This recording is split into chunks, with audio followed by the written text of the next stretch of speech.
Hey folks, welcome to Narratives.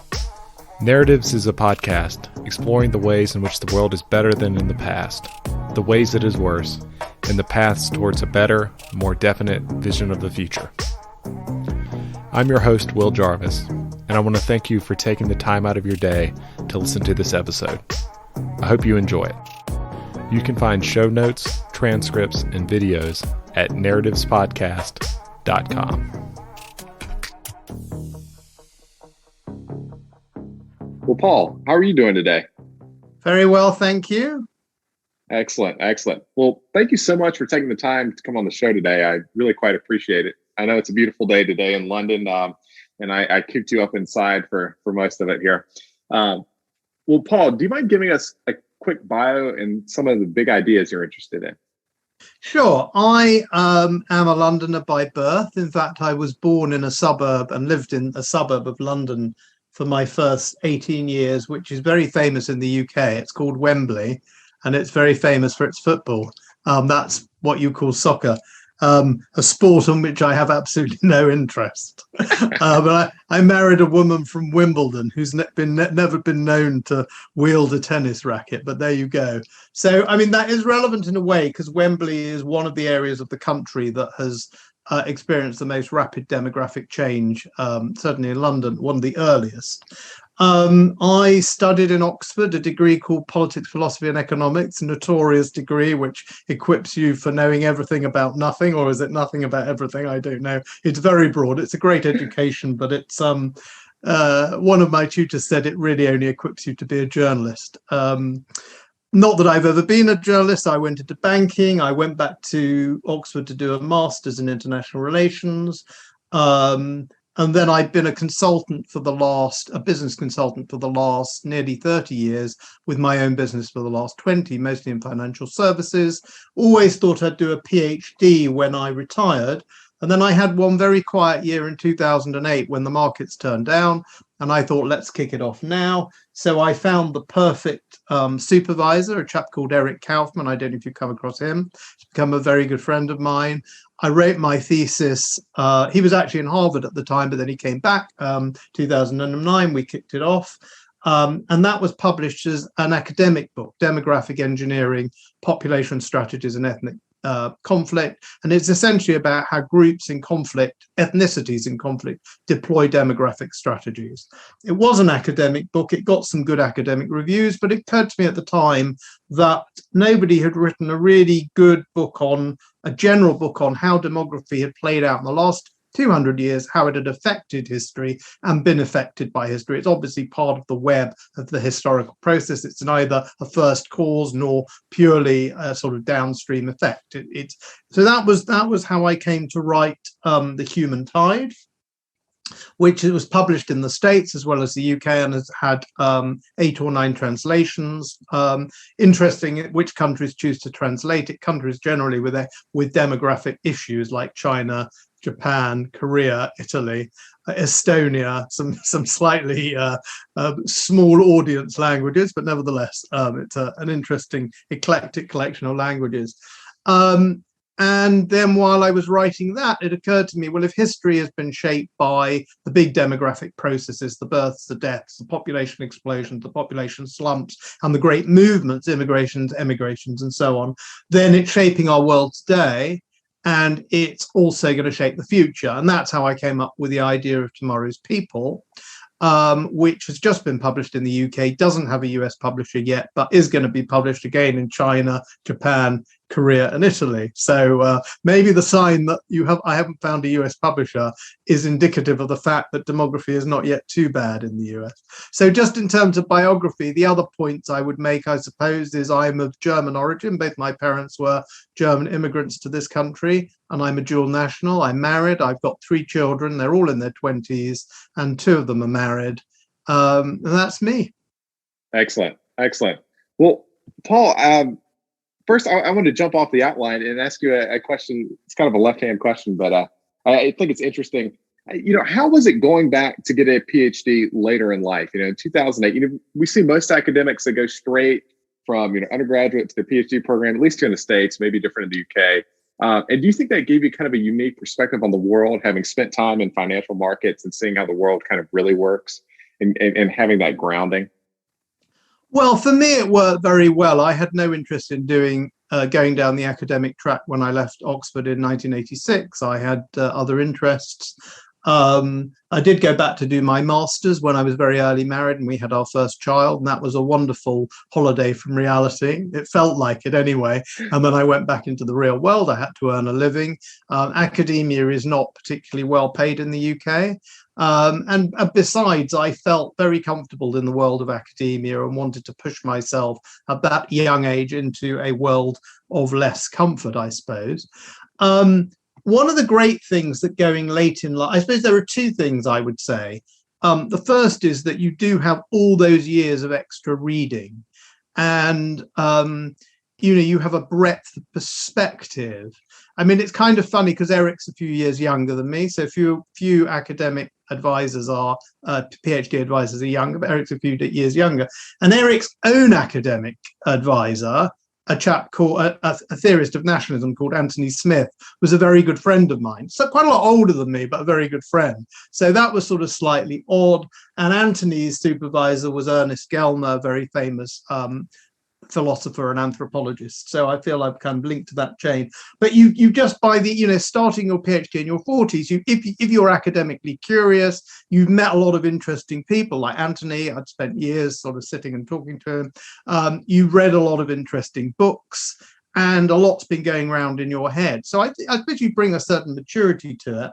And the other thing is that if you've been in London, City of London is not so different from Wall Street. It's perhaps got a slightly less fearsome reputation. But if you're used to working at that kind of pace, then your approach to academia is very different. And it's like, right, this term I'm going to do this chapter. And you write the chapter, you bounce it off your PhD supervisor. He gives you some comments. Eric and I meet for lunch. We have a schmooze. I rewrite it. Another term, another chapter. So, I mean, it sounds a bit boastful, forgive me, but I did actually write my PhD thesis. I did the whole thing in 3 years part-time, so I was working at the same time. Rarely 5 days a week. I often had a day like Friday, I would work on the research and I'd write up on the Sunday, but I got it done pretty quickly and pretty efficiently. So it's something like, if you bring, Wall Street or, you investment banking kind of like work ethic to academia, you can really crank through these things. You're like, man, we got the deadline. We're going to go. We're going to sit down. We're going to focus. We're going to get this done. Yeah, that was my approach. I didn't get lost in sort of soul searching. Right. What's the meaning of meaning, and how do I get to write the next sentence? Yeah, we've got this much time. We got to get it done. I really like that. And then a kind of business-like approach to getting it published. I only got it published because of I asked around and I used my connections and people I knew. And similarly, then when I was writing just sort of amending it and creating it as a book, it's very similar to PhD thesis, but you reduce the methodology section and so on. That was the time I thought, maybe there's a market for another kind of book. So you kind of think in a slightly different way. That makes sense. I really like that. Well, back to demography. I find demography very interesting because it seems like one of the few really solid predictors of the future we have. So if we look at total the fertility rate over time, we can kind of get a sense of where things are going and what things are going to look like. How robust is demographic forecasting? Is it fairly robust? Do we have a good idea of what's going to happen? I mean, I imagine we do, barring like big events like coronavirus or plagues, pandemics, wars. So certain ththings are very. I mean, first of all, you've got to accept question how good the data is. The more, as I say, I think maybe the last book, the most recent book, the more recent, the more developed country, the better the data. So our guess of how many people were born and died in Denmark last year is going to be close to decimal points, right? What was the migration into Botswana in 1952? It's going to be a finger in the air. So you've got to be a little bit skeptical about data historically. Of course, you're talking about forecasts, but there still are parts of the world where it's not great. So people debate really big issues like just how low is the Chinese fertility rate, partly because it's a huge country. It's developed very well, but it's not got sort of Danish levels of development. And the communist parties had various agendas. First of all, to show that there's a real problem, then to show that the one-child policy is working, then to not be too alarmist that it's working too well, and so on. So you've got to take all these things with a little bit of pinch of salt. But I think most of these things you can predict. So short of a disaster, like we know in 50 years how many native-born Italians there are going to be, right? More or less. Right. Because in a country like Italy, to the age of 50, the mortality rate's very, very low. I mean, it could be a little lower, it could be a little higher, but most people under 50 are not going to die. Right. They've been born. Of course, they could move out, so they could cease to be Italians. There could be immigrants moving in, and they could be assimilated, so they could become Italians. So it's not going to answer that sort of question. And the other thing is, as you said, there are always shocks to the system. There could be a pandemic which puts COVID-19 into the shade, and we could end up with, half the cohort of Italians born last year dead at 20. So it's not absolutely cast iron, but it's if you were going to say how big is the Italian economy going to be in 50 years time versus how big is the Italian population going to be in 50 years time, we have a much better idea because fertility and mortality are better understood now. Of course, the other question is, where will they go? So where will Italian fertility be in 50 years' time? That's another question. And people do forecast that, and perhaps we'll come on to talk about that. I think in terms of the world today, the really, really big question is how fast is African fertility going to fall? So outside sub-Saharan Africa, almost every country either has low fertility or rapidly declining fertility. And in that part of the world, as things stand at the moment, our best guess is that's not going to go back up to replacement. How low, how fast it will fall and so on. But basically, we can see that coming almost everywhere. Even India is now moving to sub-replacement.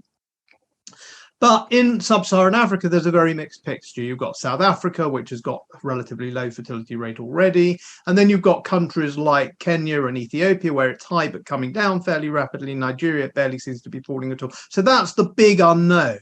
So we can, providing the data's okay, we can say in 50 years' time how many 50-year-old Nigerians there'll be.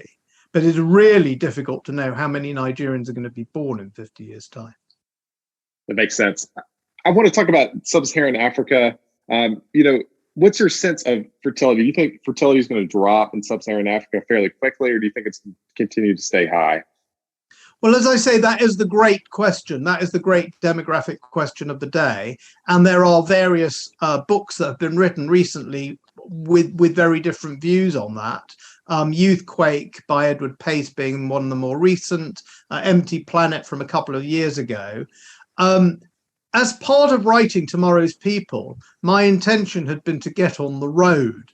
So I haven't been to sub-Saharan Africa since I went camping in Mali in 1990.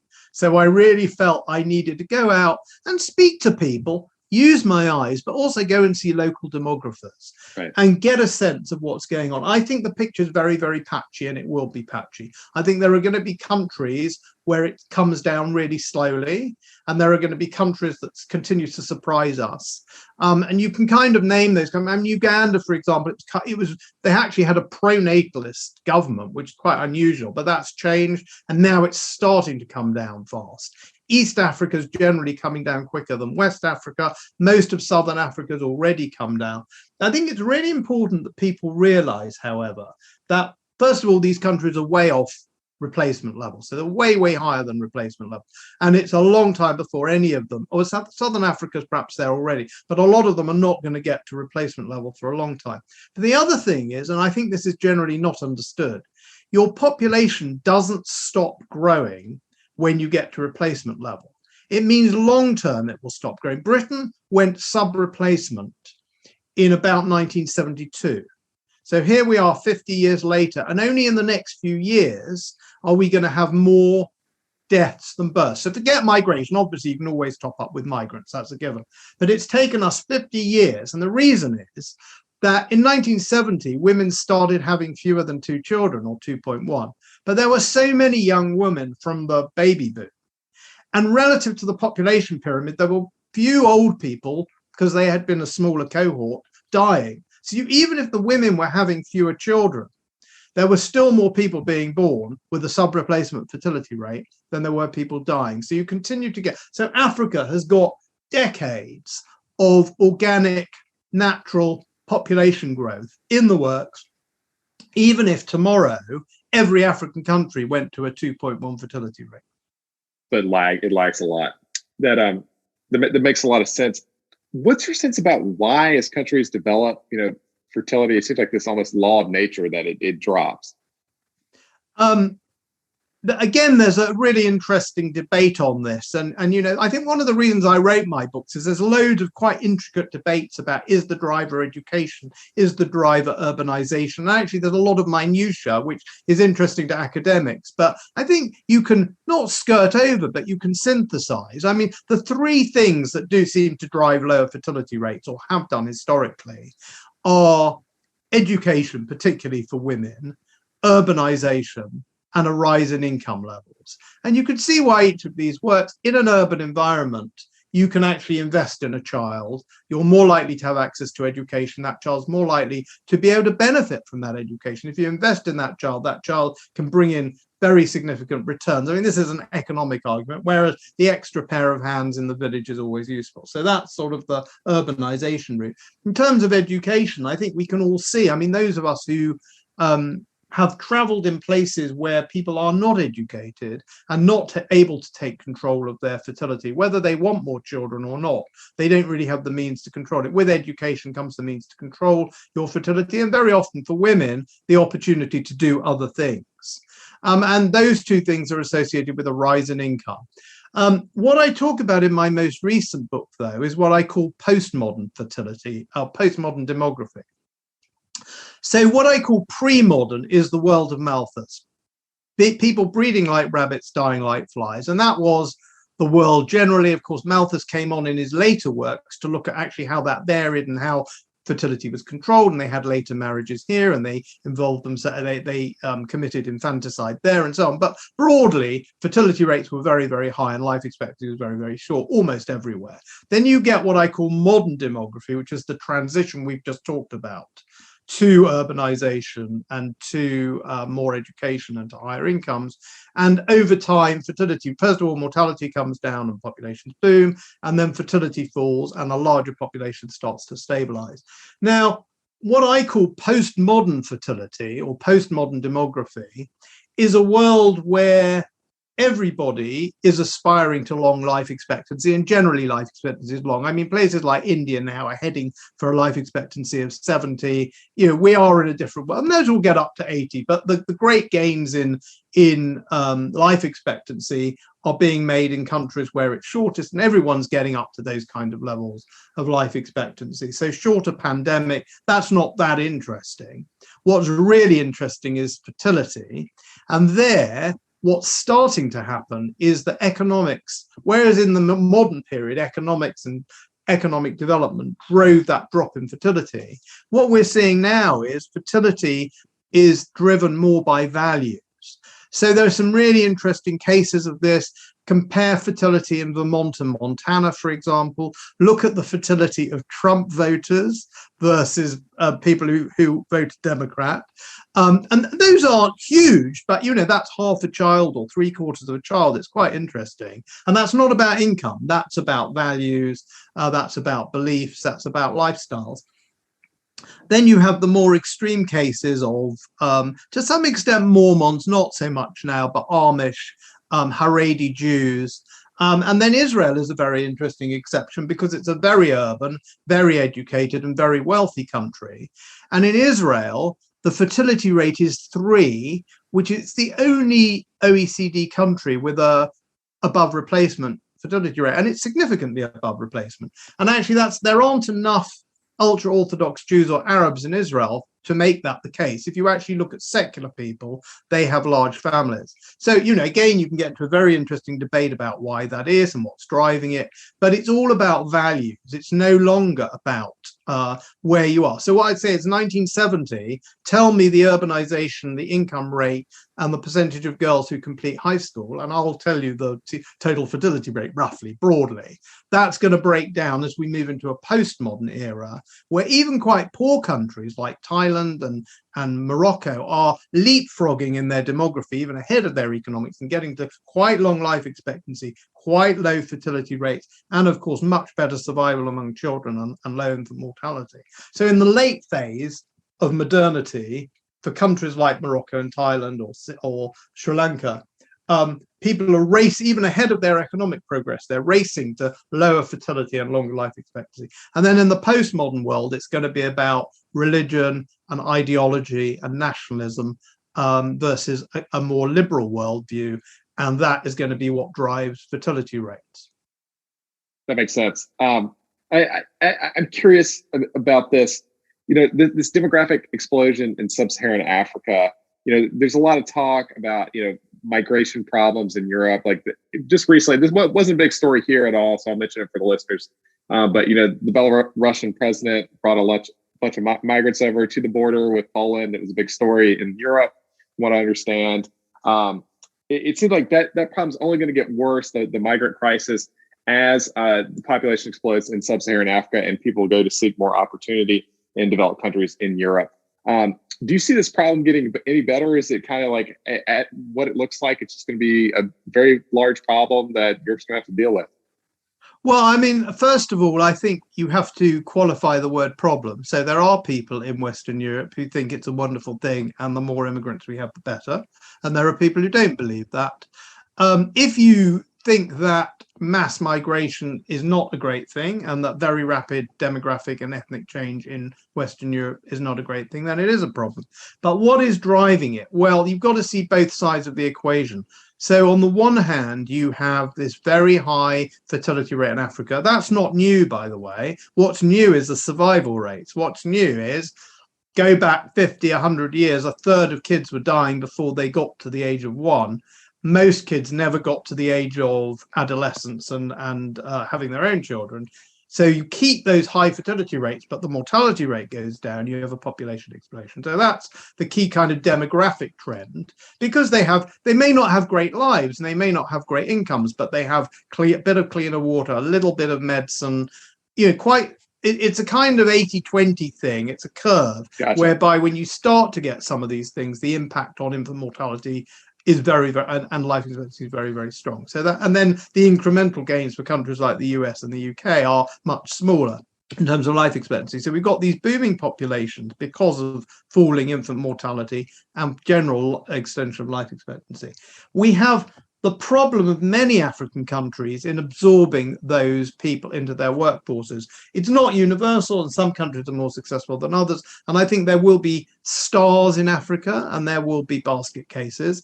And we can already see, already today you could categorize countries by their successes and failures. But certain countries are going to struggle economically and also struggle to get that fertility rate under control. Some countries will go through what's known as the demographic dividend, where you start to get the fertility rate down, and then you have a big cohort of people in their late teens and early 20s entering the workforce, not necessarily burdened with huge families. The fact that they're not having big families, it's itself a suggestion that they're taking more control of their fertility, that they're better educated and so on. And very often that's the time you have a great economic boom. I mean, Indonesia is I've done some work in Indonesia in the last few years. That's a good case where you started to get fertility rates down significantly 20 or so years ago, 20, 30 years ago. And you can see the effects of lots of young people in the workplace and able to move into a global market. So some countries will succeed and some countries won't in Africa. Then in terms of Europe, we have to think of the huge demand we're going to have for labor, because as I said, we've had 50 years of sub-replacement fertility in the UK, and we've had a huge amount of immigration. When I started working in the 1980s, there were roughly 2 people in their early 20s for every person in their early 60s. Wow. So, of course, people can start work a bit later or a bit earlier and retire earlier or later, but all other things being equal, we had 2 entrants for every exiter. Now the 2 are roughly balanced. And that balance is going to get worse and worse. So we're going to have a big demand for labour. Question, do we try and get our fertility rate up? Do we try and get immigration? If we get immigration, can we control that immigration anyway? Where do we want it to come from? Can we get it from countries where people are sufficiently educated that they start making a contribution on day one? How determined are we to control our borders? And then there's a technological question, which kind of a beyond my pay grade, as it were, but a very interesting one, where demography meets technology and the rise of the robots is, are the robots ready before the people run out, if you like? So, I read all these lovely things about robots, but when I have an electrical problem or a plumbing problem, or my lawn needs cutting, well, I cut my own lawn, all right, I can't do my own plumbing. But, it's lovely to hear about all these fantastic innovations, but is there someone who's going to fix my dripping tap? Or is there a robot who can do it, or do I need a person out them? Or if you've got a parent in an old age home, is there really a robot who's going to take that person to the toilet, etc.? So if I look around the shortages of labour at the moment, we have got shortages of labour in the UK. I don't see tomorrow these problems going to be fixed by technology. And, maybe someone will, for example, if we got self-driving cars, that would release a huge amount of labour, a lot of people driving taxis and minicabs or tanker drivers and so on. But that's the most obvious and famous case of where labour is going to be substituted. But I don't know if that's going to be feasible in 5 years or in 30 years. So for today and for the force, and that's something, as I say, which is we all know is going to be replaceable.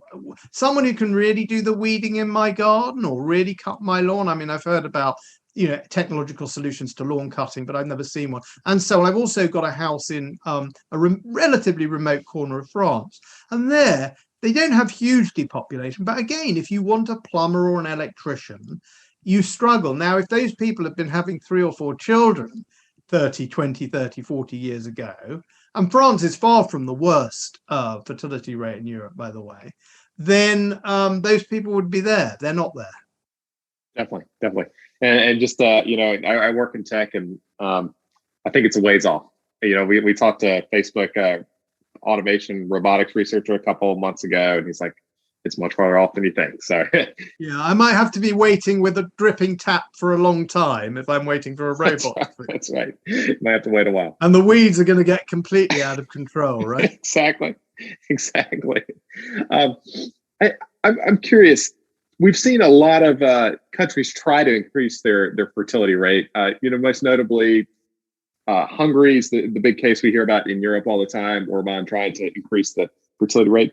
Is your sense that any of these interventions work? Are there things we can do, like policy interventions we can try that you think will actually increase the fertility rate?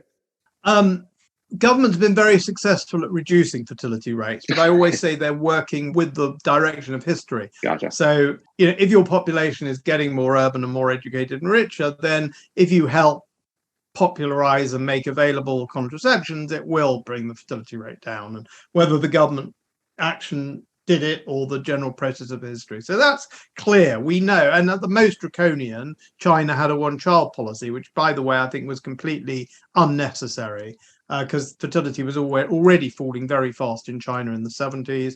And other countries in East Asia saw big falls in fertility without that kind of coercion. So that's kind of on the way down. Now, on the way up, the jury is out a bit, but generally, I think we can say a number of things. One is, at best, these things are only modestly successful.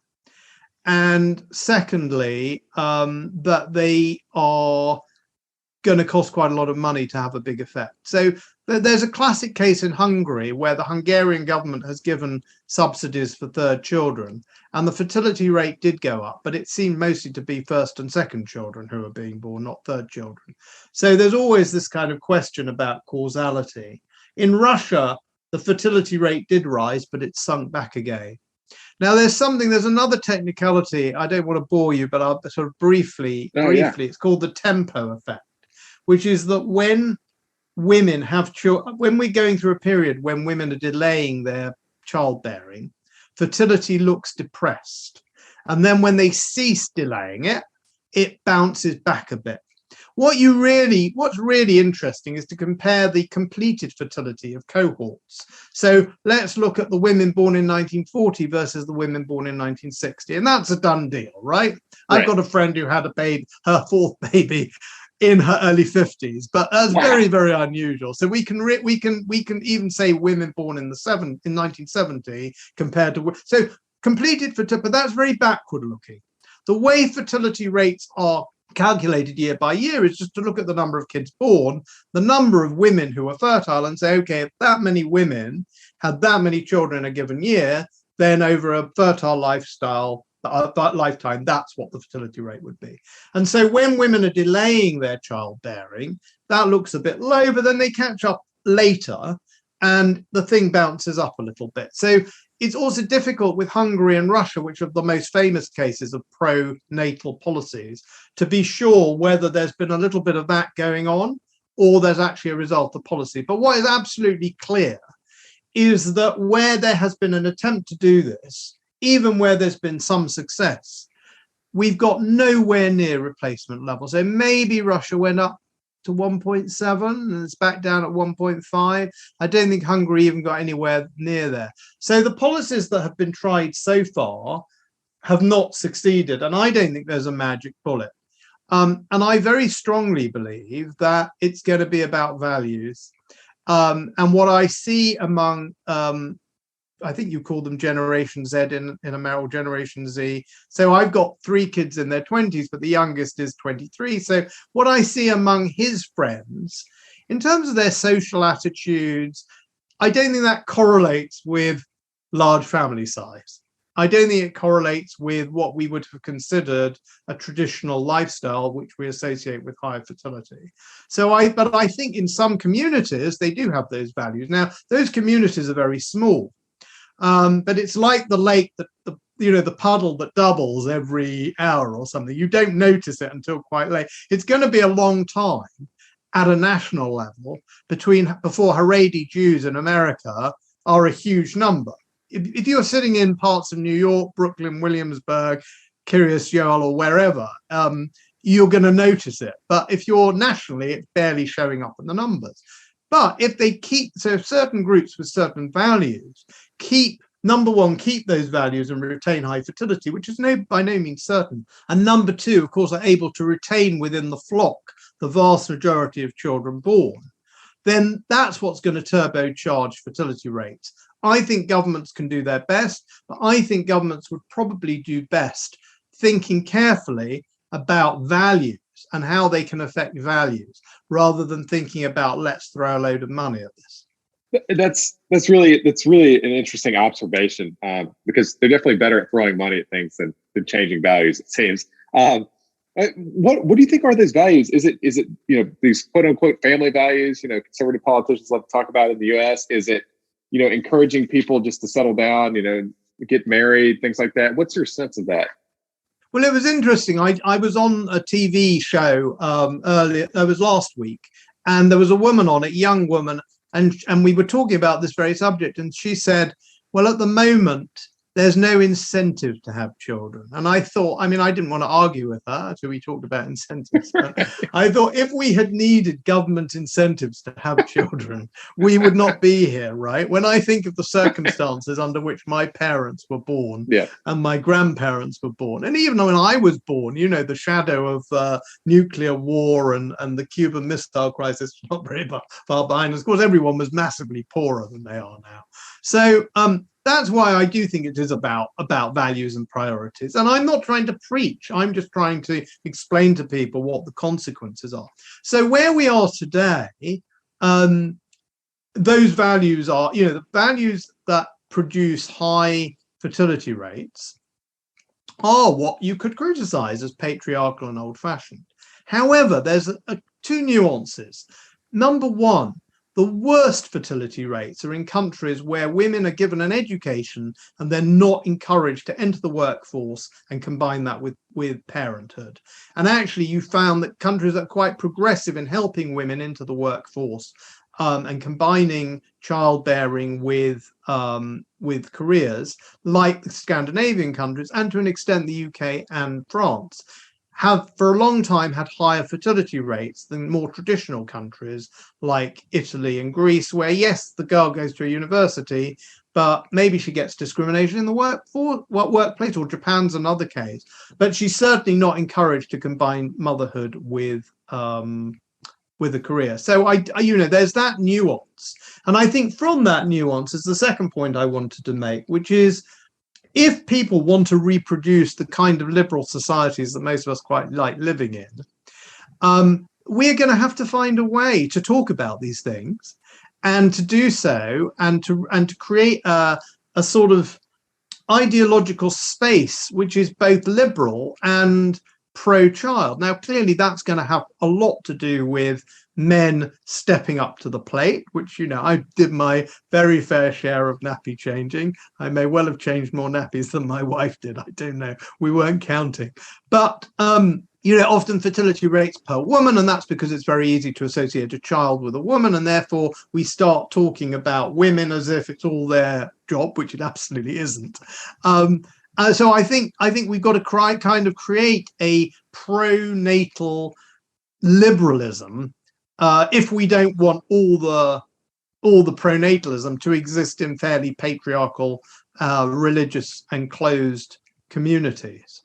Well, and you bring up a really good point there, which is, demographics. The fertility rate now is the politics of the future, and that, if we think of democracies as essentially judging, weighing the number of people that have certain opinions, if people with certain opinions are reproducing more and they have some genetic predisposition, even if it's slight, to a certain political belief or whatever, they will win out in the end. Is that a wild assumption? Do you think that's correct? Well, I mean, the most famous book on this subject is by my friend Eric Kaufman, which you may know, which is Shall the Religious Inherit the Earth, which he wrote back about 10 years ago. And I mean, Eric's been a huge influence on me. The other thing that Eric's pointed out to me, which I wasn't aware of, is that there seems to be, and I think it's quite early, I don't think this is absolutely established, but there seems to be a pro-natal gene, or a genetic tendency to be pronatal, to like children.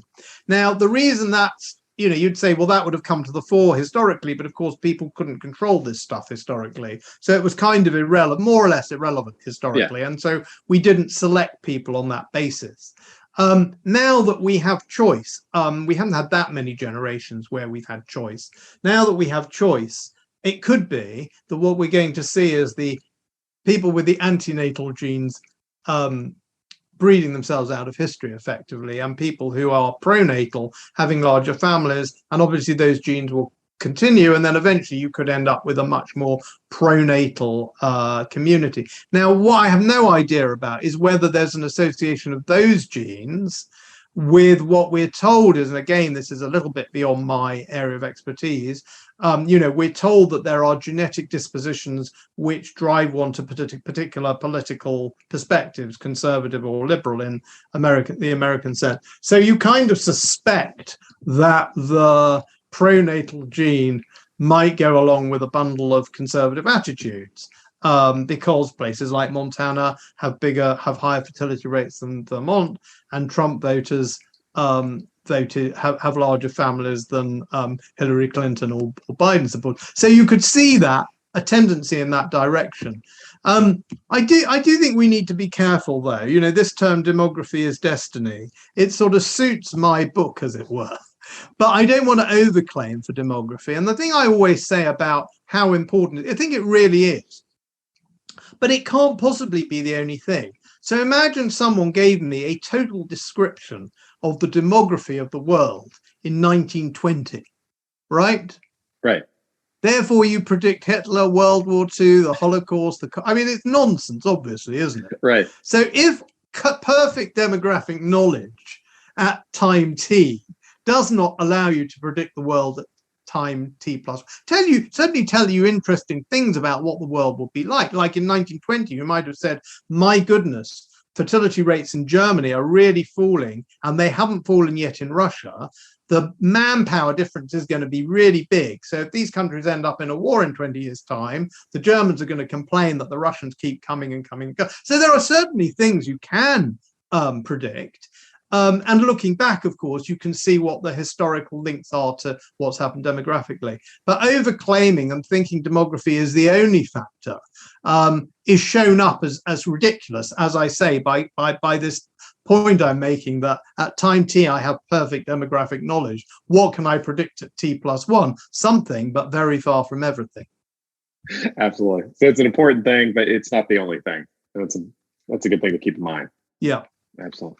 So, Paul, I'm curious, what's next for you? You've just got this new book that was released. I want to plug the book, but what do you want to look into next with demography, or is it something else? Well, I've got another 3 books on in mind, nice. Although I haven't got publishers for them and they're not written, but I like to think I'll have something to do in my dotage. So I would like to write a book which is like a summary of the human tide and tomorrow's people, but a purely British book. Gotcha. So it says, okay, where was Britain's demography in 1920? Say, go for 100 years, look at the life of our Queen, who's now in her mid-90s, and say, how did that change over the years? Tell that story. So that would be like the human tide bit, but in much more detail about the UK. And then say, all right, so how is this shaping the UK that we now experience in terms of its aging, in terms of what we expect the state to do, the support of for pensions and healthcare? How is it affecting the macroeconomy? Because I talk about grey capital and grey labour. So we've got old workers, and if most of the money is held by people who want very safe investments, how does that drive the economy and force the government to step in and sort of take on a sort of perpetual Keynesian role? There are also, plus the multiracialism of the UK, the massive change in ethnic demography, the growth of minorities. How is that all? So what's the story past, and then how is that all playing out? So that's one idea I've got. And I think there's a book to be written like that for the United States, but I would leave that to I just don't have the hands-on experience. You can write a big book about the world because no one lives everywhere, and you can write about your own country. But I would hesitate to do that about the US. And if I did it about the US, I think I'd have to, move over and live somewhere in America for some time. So that's one idea. Another idea I've got is I like this term, I've used it here and there, the infertile crescent. So you can walk from Singapore to Spain and only walk on countries where the fertility rate is replacement or sub-replacement, and that's all moving in that direction. So I think a book that just focuses on this question of where is fertility low, is that the future of humanity? Is everyone going to get there eventually? Why is it happening, and what are the consequences? So really getting to that, because as I said, I think the mortality question's ceasing to be that interesting. Everyone's getting to Denmark, as I say in the book, in the latest book. Demographically, everyone's getting to Denmark in terms of life expectancy, and the biggest gains have been made in the worst countries. So we're all going to live to 70 or 80, and then it will incrementally move beyond that. So fertility is where the story is at, and really understanding how universal it's going to be and who's bucking the trend and why, this issue of values. I'd like to get into that a little more in detail. And then I've got a sort of slightly maverick idea up my sleeve, which is a book purely about the demography of the Israel-Arab conflict, nice, for which I've got a very good title so far, but I'm not sure everyone will get it, which is Genesis, Exodus and Numbers, the struggle for demographic mastery in the Holy Land. That's very good. But a good title doesn't necessarily make a good book. So, I mean, that's a particular interest of mine, and I would like to go and research that and spend some time on it.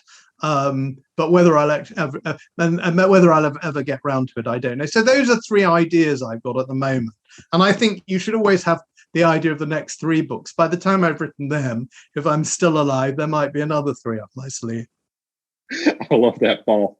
Well, I've only got one more big question for you before I let you go this morning. I'm curious. It seems to me like on long enough time scales, we will bounce out of this, low fertility thing, right? Because there will be some group, maybe it's the religious people, maybe it's somebody else that, does have some innate like propensity to have more children that will start to become more of the population, and it just bounces. Am I right to assume that, or is it like some other fact about economics or the shape of the world now that will keep us from doing that? Well, that is the big question. I think there are two views on that. And, there's a kind of Francis Fukuyama view of history, which, I've got a lot of time for Francis Fukuyama, but he's a very interesting thinker. But his view that we were all going to become like, I don't know, like Denmark or like Vermont, or, we're all going to be liberal, we're all going to be Western, it had its day in the 90s, didn't it? And then we got some nasty surprises with 9/11 and with all the problems that have kicked off in the Middle East, and now Russia and Ukraine. It's not the world that we predicted, and in many ways that's extremely disappointing. I mean, it's very very disappointing. I'm very disappointed that Russia is not what we consider a normal Western country. In other words, that it hasn't got democracy, it hasn't got liberalism, whatever that means in the specific context. So, Japan is a liberal democracy, but it's not a carbon copy of Denmark or America. So how, the idea is, can a culture, can a civilization incorporate these ideas, remain true to itself, and yet fit into the kind of global order and norms that most of us would like to see? So we've been a bit disappointed on that score. So bringing it back to demography, it could be that everyone is heading for this. I'm pretty sure, short of a disaster, we will all get to long life expectancy. And there are some wobbles there. There's the deaths of despair in the US, and how far is it going to go? So let's assume we're not going to move to people living for 500 years and magic cures and reversing aging. That could change a lot. But let's just keep in the science and not the sort of science fiction. And not that I dismiss the science fiction, but I just don't know. But let's assume that we could imagine, there could be parts of the world where we get a life expectancy in the mid-80s and it retreats a bit and then it goes forward a bit. We've had a few wobbles in the UK in terms of life expectancy, and you've had them in the US. As you get towards the frontier, it's not all going to be plain sailing, but most of the world is going to move towards that kind of 80-ish life expectancy plus. So so I think that's in the bag. So then the question, which is your question, is, are we going to move towards everybody being sub-replacement fertility or not? Now, one way you could look at this is to say it always surprises us who ends up with low fertility. In my book, The Human Tide, I quote the French saying late 19th century, the German woman is perennially fertile, the Teuton produces child after child, and they press down on us in 1870 and all that. So we know now that Germans have had very low fertility rates for a long time. And you can find similar things in Germany about 15 years later saying, the Slavic woman with her endless fertility. And we know that Russia has a very low, and actually every Slavic country, from Russia to Bulgaria to Poland, they all, and the South Slavs, that former Yugoslavia, they've all got really, really low fertility. So that was a fantasy. Who would have guessed? I mean, I'm old enough to remember when Chinese families were quite large. Italian Catholic families were large, the Italian mama with her, that's all history. And so there's that point of view that says everyone gets there eventually. India now, a country where, they were having 5 or 6 kids not that long ago, has got down to replacement level. And in urban areas in India, it's very, very low. So if even Germany, from the perspective of 19th century France, or Russia, or China, or India is going through this, then where isn't going to go through this? And why would sub-Saharan Africa be any different? Right. Now, there's a really interesting theory about why sub-Sahara might be different. And that is that in most countries, there has been historically a shortage of land, and they've lived in Malthusian conditions. So in China, they were constantly pushing up against this. And as late as the 20s, there was a lot of infanticide in China. And although they had big families in China, there was a sort of antenatal culture lurking there. Gotcha. Because they were always pushing up against the boundaries of what could be produced. And eventually you get to very low fertility, whether enforced by the government or not. What's unusual about Africa is its sheer size, its underpopulation, partly perhaps because of the slave trade, the idea that for centuries Arabs were skimming millions of Africans, and then eventually Europeans on a mass scale taking Africa. So there was a shortage of people, and that there could be a genuinely pronatal culture in Africa that maybe doesn't disappear, maybe takes longer to go, and African women could be the last repositories of pronatalism and a sort of lesson to the rest of us in not giving up on humanity. So, and again, it sounds like I'm preaching. I don't think we should have 6, but I mean, 3 has suited me very well. And 3 is a kind of 2 or 3 is a very sensible number that allows a country to grow gradually. We haven't, of course, talked about the environmental issues. That's another story. So there is a view that we're all going to get to Denmark. And there's another view that Fukuyama was wrong on politics, and that there are going to be islands of surprises. There may be islands within Africa, areas within Africa that retain high fertility. And in the developed world, we're seeing these today very small communities, Haredi Jews, Amish, to some extent Mormons, still quite small. What could that be a harbinger of something for the future? What do I believe? I tend to be a sort of anti-Fukuyamaist on this. I think we will get a surprise, and the surprises won't be where we expect them. I suppose they wouldn't be surprises if we did expect them. But I think we'll never quite know where the next little pronatal island is going to crop up. And against a background of generally low fertility, these islands are going to be even more powerful and effective and numerically important than they would otherwise have been. That's great. That's great. Paul, thank you so much for taking the time today. Where can people find the book? Where should we send them to pick up a copy? So The Human Tide is on Amazon, both in the UK and the US.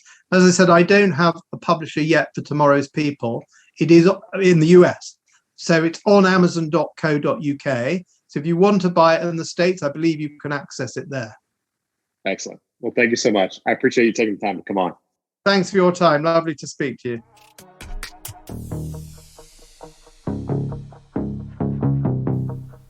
Thanks for listening. We'll be back next week with a new episode of Narratives.